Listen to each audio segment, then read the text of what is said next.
மதுரையில் கர்ப்பத்திலேயே பெண் குழந்தைகளை கண்டறிந்து கருக்கலைப்பு செய்து வந்த முன்னாள் அரசு செவிலியரை போலீசார் கைது செய்துள்ளனர். செவிலியருக்கு உதவிய பெண் மருத்துவரும் வழக்கில் சிக்கியிருக்கிறார். விருப்ப ஓய்வு பெற்ற செவிலியர் சிக்கியது எப்படி?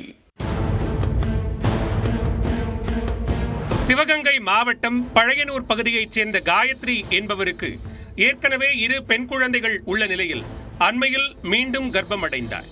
வயிற்றில் இருக்கும் குழந்தையின் பாலினத்தை முன்கூட்டியே கண்டறிய மதுரை சிக்கந்தர் சாவடி பகுதியைச் சேர்ந்த விருப்ப ஓய்வு பெற்ற அரசு செவிலியர் காந்திமதி என்பவரை அணுகியுள்ளார்.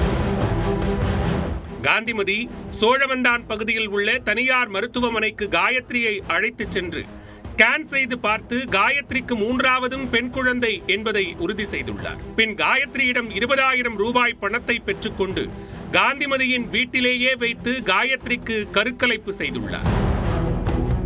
இதன் பின்னர் காயத்ரிக்கு தொடர்ந்து உடல்நிலை சரியில்லாமல் போன காரணத்தினால் அரசு மருத்துவமனையில் சிகிச்சைக்காக அனுமதித்த போது காயத்ரி கருக்கலைப்பு செய்தது மருத்துவர்களுக்கு தெரிய வந்தது. மருத்துவர்கள் மேற்கொண்ட விசாரணையில் சட்டவிரோதமாக தான் கருக்கலைப்பு செய்ததை காயத்ரி ஒப்புக்கொண்டார்.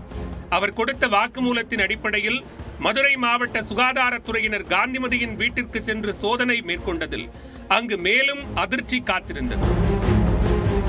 கடந்த 2019ஆம் ஆண்டில் சிக்கந்தர் சாவடி பகுதியில் உள்ள அரசு ஆரம்ப சுகாதார நிலையத்தில் செவிலியராக பணிபுரிந்து வந்த காந்திமதி விருப்ப ஓய்வு பெற்றிருப்பது தெரிய வந்தது. விருப்ப ஓய்வு பெற்றுவிட்டு கடந்த 5 ஆண்டுகளாக இதே போல கருவில் இருப்பது பெண் குழந்தை என தெரிந்தவுடன் அவற்றை கருக்கலைப்பு செய்யும் சட்டவிரோத செயலில் ஈடுபட்டு வந்திருப்பதும் தெரிய வந்தது. வருடத்திற்கு 10க்கும் மேற்பட்ட பெண் சிசு கருக்கலைப்பு செய்திருக்கலாம் என சுகாதாரத்துறையினர் சந்தேகம் அடைந்துள்ளனர். மேலும் காந்திமதிக்கு உதவிய சோழவந்தான் பகுதியில் உள்ள தனியார் மருத்துவமனை மருத்துவர் விஜயலட்சுமி என்பவர் மீதும் காவல் நிலையத்தில் புகார் அளித்துள்ளனர். காந்திமதியை கைது செய்த அலங்காநல்லூர் போலீசார் கடந்த 5 ஆண்டுகளில் எத்தனை கருக்கலைப்பு செய்யப்பட்டுள்ளது என்பது குறித்து தீவிர விசாரணை மேற்கொண்டு வருகின்றனர்.